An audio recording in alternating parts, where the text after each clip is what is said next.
Bonsoir à toutes et à tous, lundi 8 avril, il est l'heure de l'info, voici les titres de l'actualité. Le projet Demos se concrétise à Saint-Dizier. Ce week-end, les 55 enfants qui formeront le futur orchestre ont reçu leurs instruments. Nous avons rencontré Jérémy, militaire et judoka. Le Bragard aura la chance le 28 juin prochain de porter la flamme olympique. La compagnie de théâtre 800 litres de paille s'est produite pour la première fois dans la Meuse en jouant sa dernière création, Stand Up and Down, c'était ce samedi. Et ce soir, nous recevons sur notre plateau Stéphanie Humblot et Dominique Lamoise. Toutes deux gèrent une association qui organise divers événements sur le secteur d'Orville-Bienville pour récolter des fonds pour la lutte contre le cancer.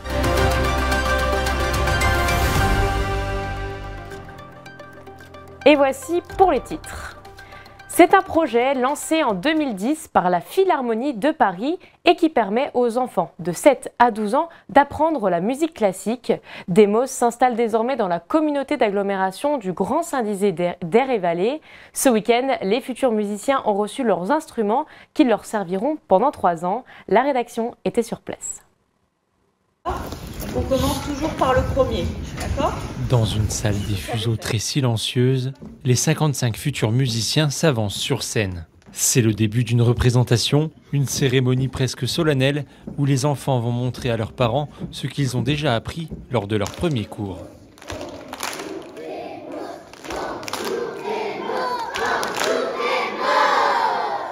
Tous font désormais partie de l'orchestre Demos. Ce projet lancé par la Philharmonie de Paris propose un apprentissage gratuit de la musique classique pendant 3 ans aux enfants de 7 à 12 ans.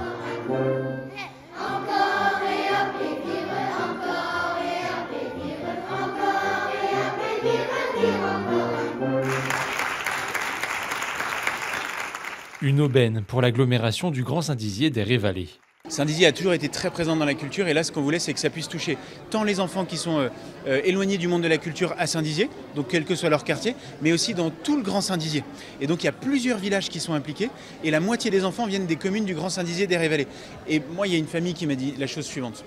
On n'a jamais pu inscrire notre enfant au conservatoire parce que c'était trop loin de chez nous. Grâce à l'orchestre Demos, eh bien, nos enfants enfin peuvent participer à un vrai orchestre philharmonique et apprendre à jouer de la musique. Et pour apprendre à jouer de la musique correctement, il faut bien sûr des instruments. Ce week-end, les petits mélomanes de Saint-Dizier, de Chevillon ou encore de Joinville ont donc reçu leur violon, leur flûte et leur percussion. Ça me fait beaucoup de bien d'avoir eu l'instrument parce que j'attendais pour très longtemps et enfin le jour il est arrivé. J'ai hâte de jouer avec les instruments qu'on m'a prêtés. Et en plus c'est trop cool le Demos parce qu'ils nous prêtent l'instrument pour jouer chez nous et au bout des 3 ans si on continue les instruments ils sont à nous donc ça c'est vraiment top.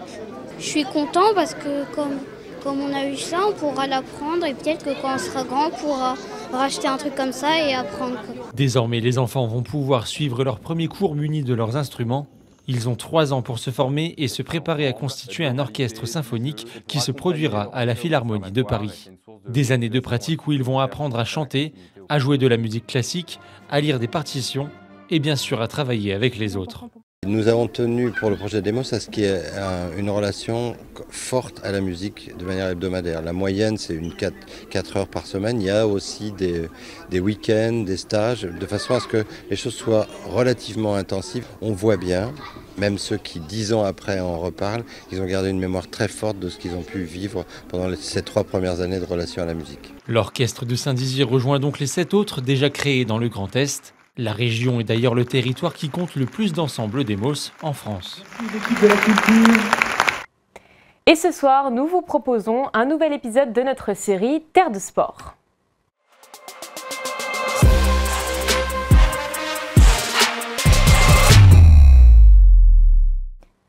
Et cette fois-ci, restons en Haute-Marne puisqu'ils seront peu nombreux à avoir la chance de Jérémy, militaire et judoka. Il aura l'opportunité de porter la flamme olympique sur quelques mètres lors de son passage à Saint-Dizier le 28 juin prochain.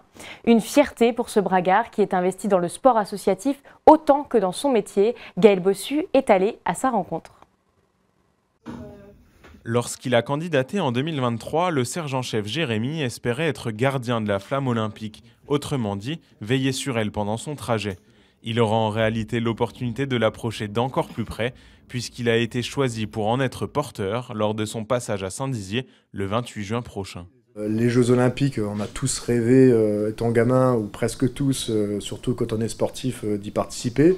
Alors, ça n'a pas été le cas, mais de me dire je vais pouvoir au moins être acteur un petit peu des Jeux Olympiques, forcément c'est une grande fierté et j'ai conscience de ce privilège. Ouais. Sur quelques centaines de mètres, le militaire de 36 ans courra, la flamme olympique rayonnant entre ses mains. Un moment bref, mais intense.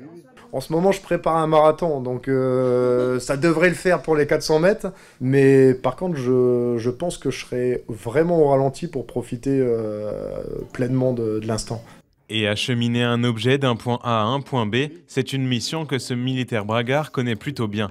Sur la base, Jérémy est chef d'une cellule logistique qui assure le soutien matériel des autres unités de la base aérienne. Il est bien en stock CRO, lui. Ouais. Stock SDZ CRO, ouais. Comme on dit bien souvent, il n'y a pas de sans logistique, sans mécano, l'avion ne peut pas voler, donc c'est indispensable. Voilà, que ce soit d'ailleurs pour la partie Rafale ou pour même les unités non aéronautiques, la partie logistique est indispensable. Et de plus en plus, on redispatche, on remet des logisticiens au cœur des ateliers et au cœur des unités. Rien qu'en observant son bureau, on comprend que Jérémy a une autre grande passion dans la vie. Une fois sa journée de militaire terminée, c'est effectivement dans le sport et plus particulièrement dans le judo qu'il va décompresser.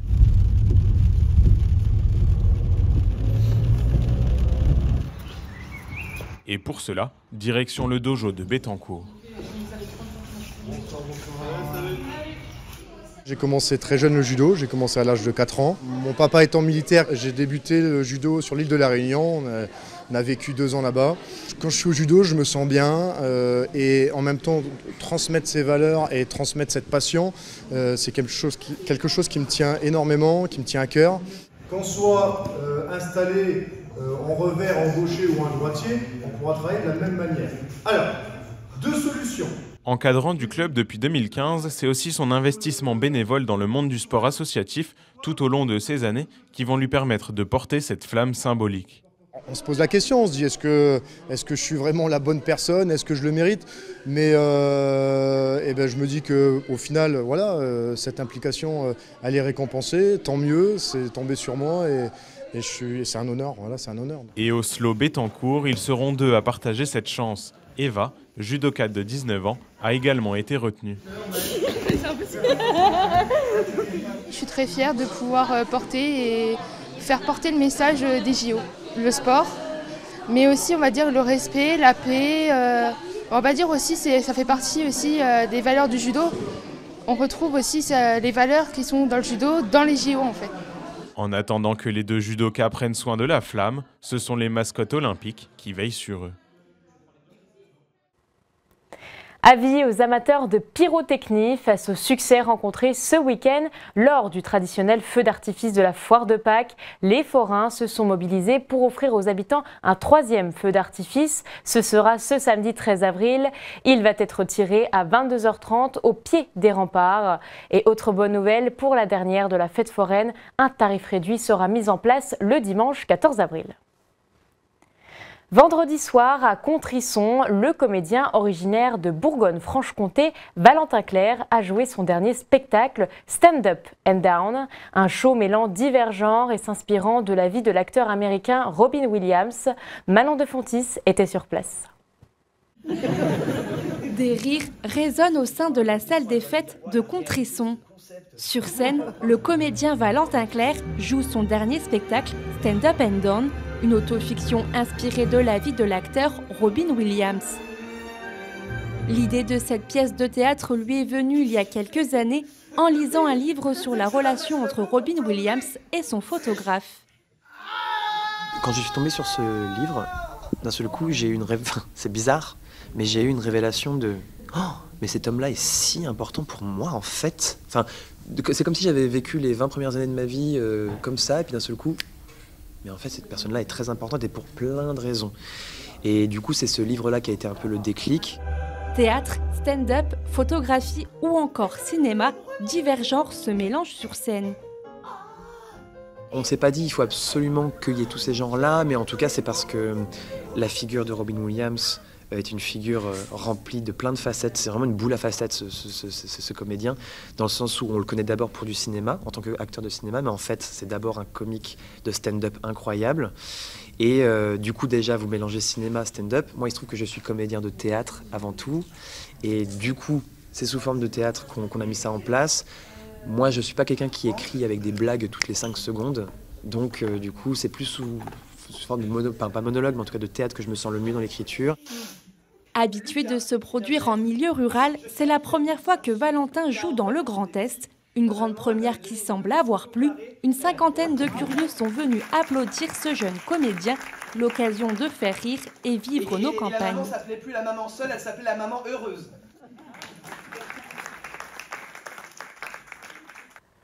Avec plus de 150 000 victimes chaque année, le cancer reste la première cause de décès en France. Par an, près de 430 000 nouveaux cas sont enregistrés. Alors de nombreuses associations se mobilisent et c'est ce qu'ont décidé de faire Stéphanie et Dominique. Elles ont récemment créé Armdomcy, tous unis. Bonsoir Stéphanie. Bonsoir. Bonsoir Dominique. Bonsoir. Alors merci d'être avec nous ce soir. Première question, quand et pourquoi avoir créé cette association ? Alors nous avons créé l'association en décembre 2023, donc ça fait pas longtemps. Et donc on a créé cette association parce que l'Institut Gustave Roussy manque de fonds pour la recherche contre le cancer. Et ayant été touchée déjà il y a quelques années, donc je me suis mobilisée avec d'autres personnes pour pouvoir récolter des fonds et pouvoir faire avancer la recherche. Voilà. Alors, un institut avec lequel vous êtes particulièrement en lien, Dominique ? Absolument, oui. Oui, parce que je suis malade depuis 2020. Et sachant qu'avec Gustave Roussy, on fait des tests thérapeutiques, on fait des essais cliniques. Et ça fait 4 ans. Et je suis en vie. C'est compliqué, mais je suis en vie. Donc grâce à eux, finalement, c'est pour ça que vous donnez ? Absolument, absolument, oui. Parce que c'est vrai que c'est un centre de recherche et ça touche tout le monde. Alors justement, vous avez choisi un nom très particulier. Qu'est-ce qu'il évoque, ce nom ? Alors, Armdomcy, c'est AR pour Ariel, une amie à nous qui est décédée l'année dernière d'une tumeur au cerveau. Dom pour Dominique, actuellement, qui est ici et qui se bat. Et SY pour ma sœur qui est décédée d'un cancer du péritoine. Voilà.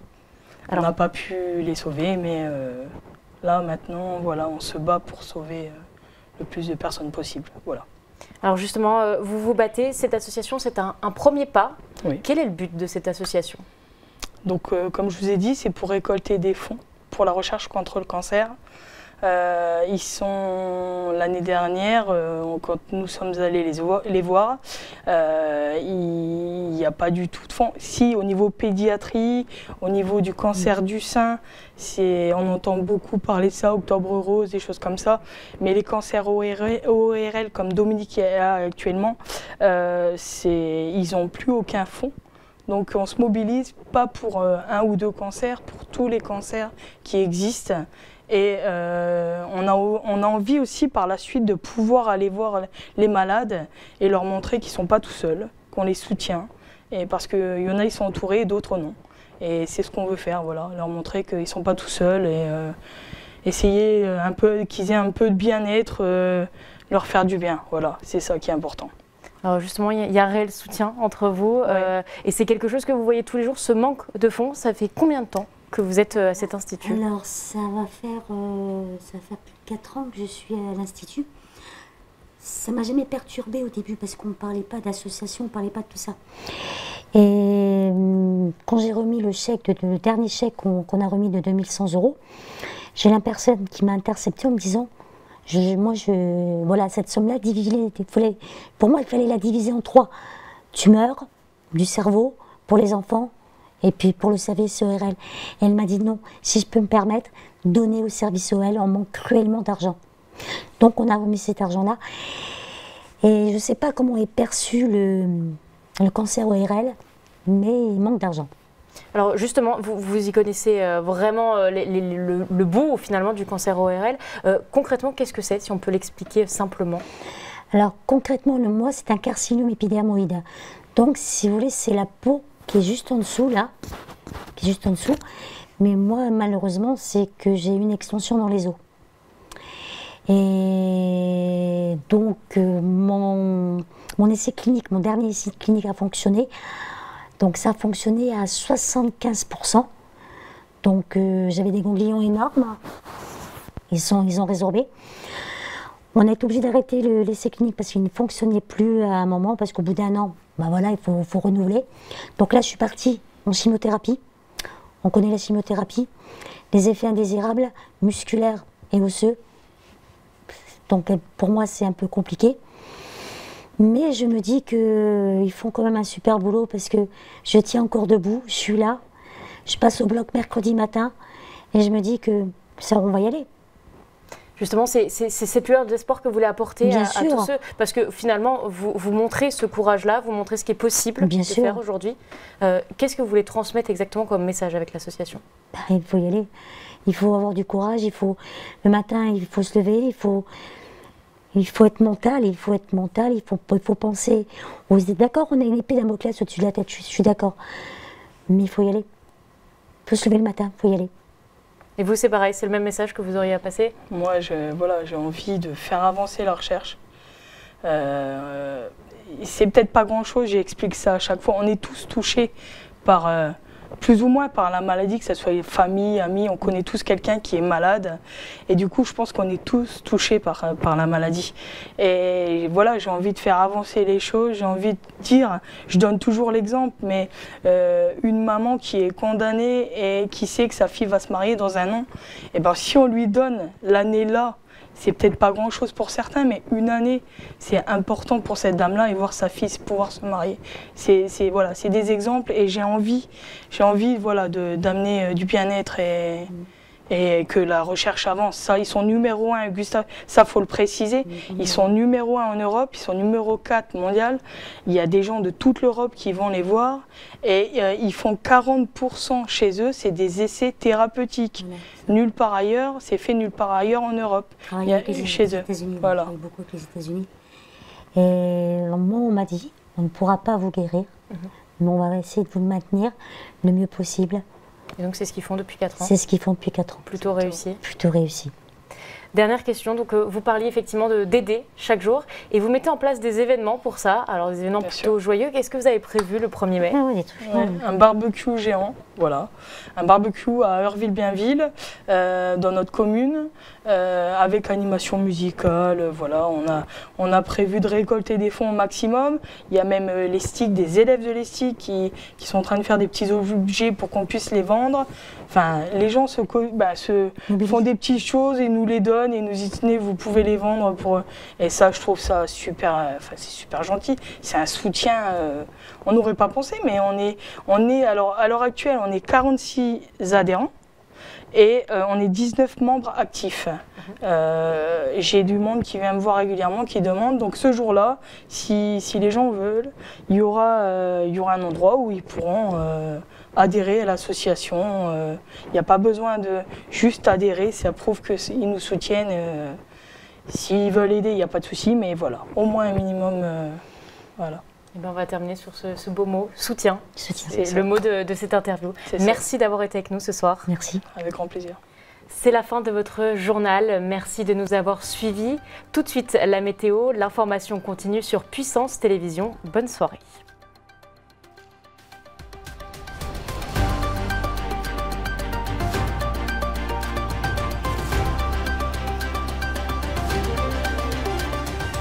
Toute l'actualité en continu à retrouver sur notre site internet et notre application mobile.